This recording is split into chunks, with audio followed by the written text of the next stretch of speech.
From Nuiba, we headed directly north along the coast road. The Sinai Peninsula is about the size of Tasmania, so the distances involved are not large. Our next destination was Israel, where the Dead Sea is located. But first we stopped for some supplies at Israel's port in the Gulf of Aqaba, the town of Eilat. Israel enjoys a noticeably higher standard of living than many of its Arab neighbours. Prices are noticeably higher too, but at least we could get certain items that were hard to find at Nuiba.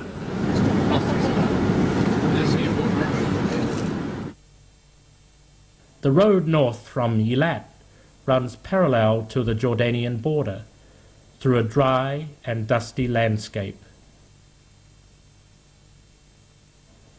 The first body of water one comes to is the Dead Sea. At nearly 400 meters below sea level, it is the lowest lake on Earth.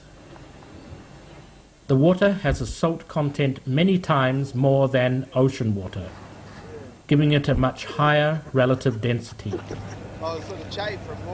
This means that objects float much higher than normal, as Jim, Tor and Mark demonstrate here. Just a bit too salty for the sensitive nose of a dog. The lake was once a lush and fertile valley. Large cities flourished nearby. Ron's research led him to locate the ashen remains of Sodom near the southern end of the lake, and nearby the ashen remains of Zoar, still visible after nearly 4,000 years.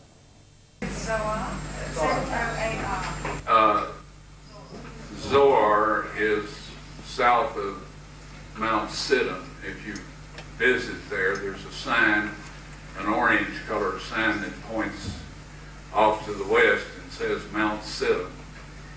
You go down and take the highway up towards Beersheba.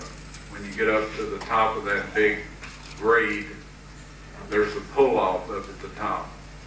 Very stiff wind blows up there all the time, and you can look right down on the remains of Zoar and get pictures of it.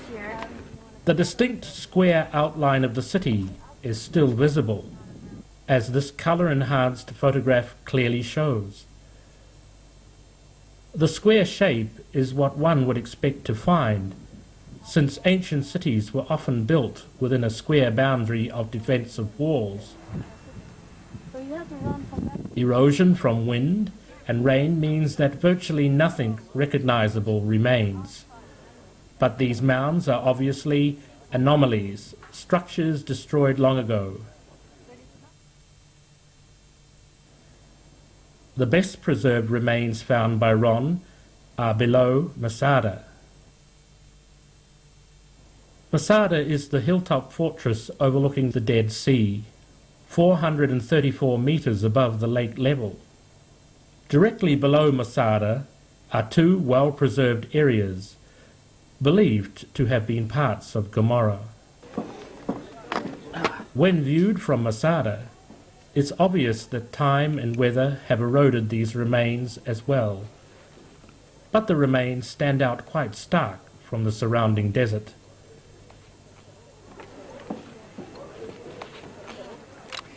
But I got no doubt it was a city. Yeah. And it looks very much like city walls, doesn't it? But within these areas are many unusual shapes. These certainly defy attempts to explain their origin by natural causes. When examined closely, their uniqueness becomes even more apparent. Many others are now beginning to realize just what these formations represent. The bus driver that was with us the last time in December, he said a lot of Israelis comes here now to see Gomorrah. They know about the place and there are many people coming down here. Turn off. Just before, see, you tell people before this barrier if they ask.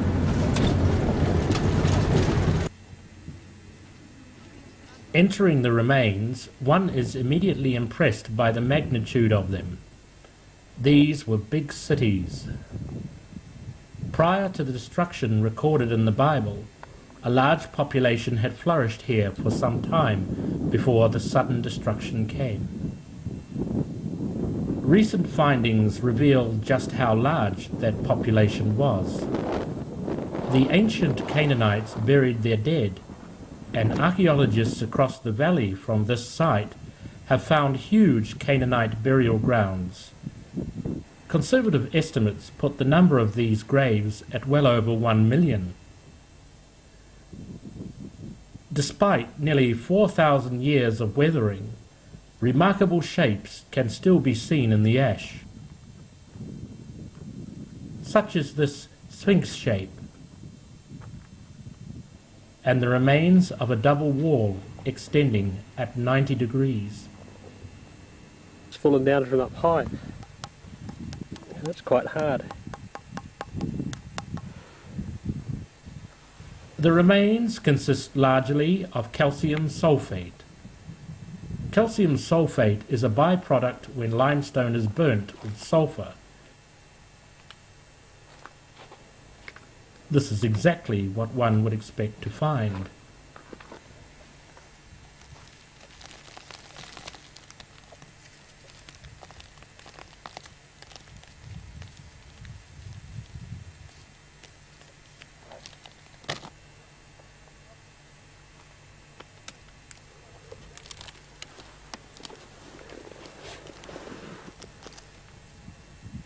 This shows up in the ruins as alternating layers of pure calcium sulfate and calcium carbonate with silicates, remains of limestone and other materials used in the construction of these cities.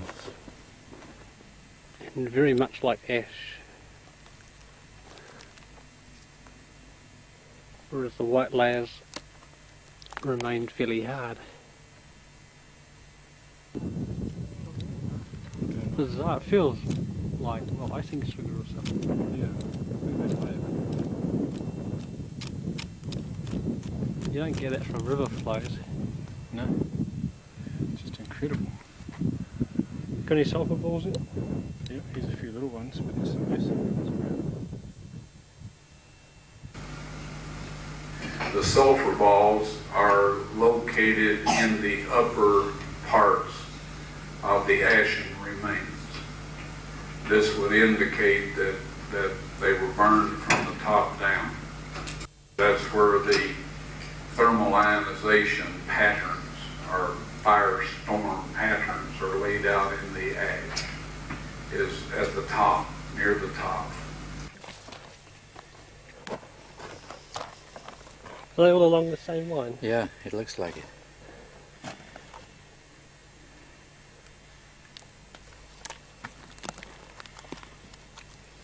Okay, yep.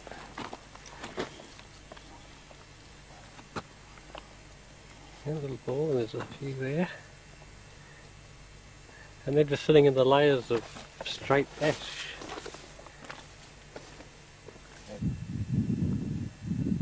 The brimstone has been tested and proves to be extremely pure elemental sulfur combined with small amounts of magnesium.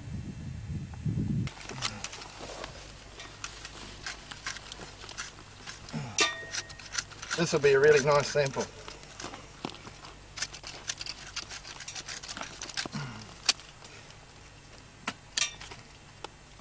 In fact, it's so pure it burns very, very easily, as Aaron demonstrates here. Oh, that's strong.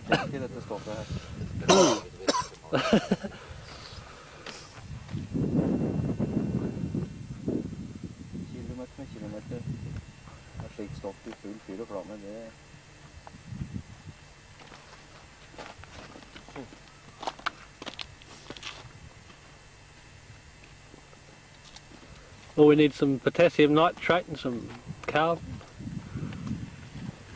Yeah, what would that be? It's in the Bible that to be an eternal fire. It is still burning. Well, that The fumes it gives off can be overpowering. You have to go back to the Bible and check. The Bible describes 5 cities that were destroyed, and to the north of the Dead Sea is another of the sites identified by Ron. This one was the city of Admah. Again, the white ashen ruins stand out distinctly from the surrounding desert. This area smells of sulfur, yet there is no geothermal activity here.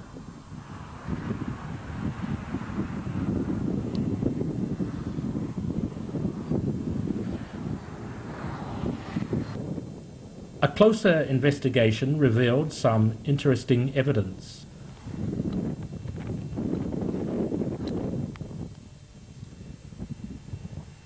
Some interesting glass-like material here.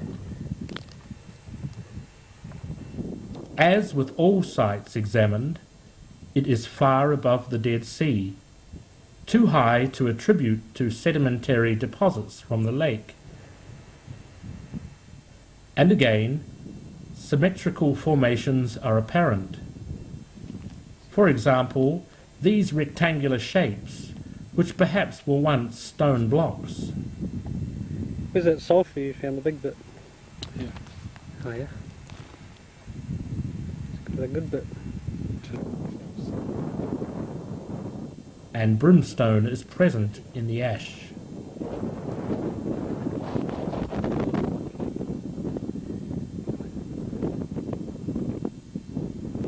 Another lump of carbon. And here charcoal can be found in the ash also. Charcoal. Amazing. I don't think it burns as hot as Ron says because of the carbon it would be finding. So you break that open. There's some charcoal. Charcoal stuck inside it. Look at that, that's charred wood. That's definitely charcoal.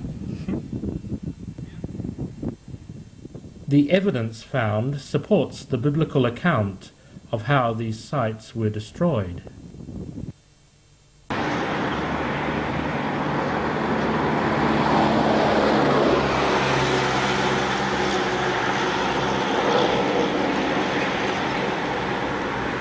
The next step was to have these samples analysed to determine their exact composition. Want to stand in front of them.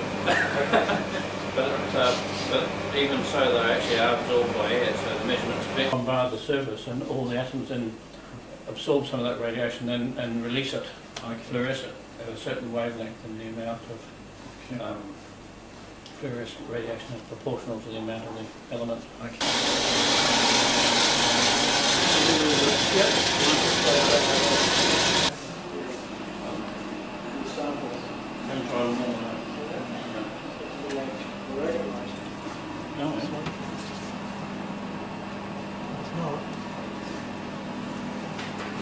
Can only be a sulfate. That test showed that the ash was a sulfate, a byproduct of a sulfur reaction, which is what we'd expect. Shifting position now. It's actually already begun the first scan of 12, 14 scans. The analysis revealed that the brimstone was almost pure elemental sulfur, This one was sitting typically about 98%, with a measurable amount of magnesium.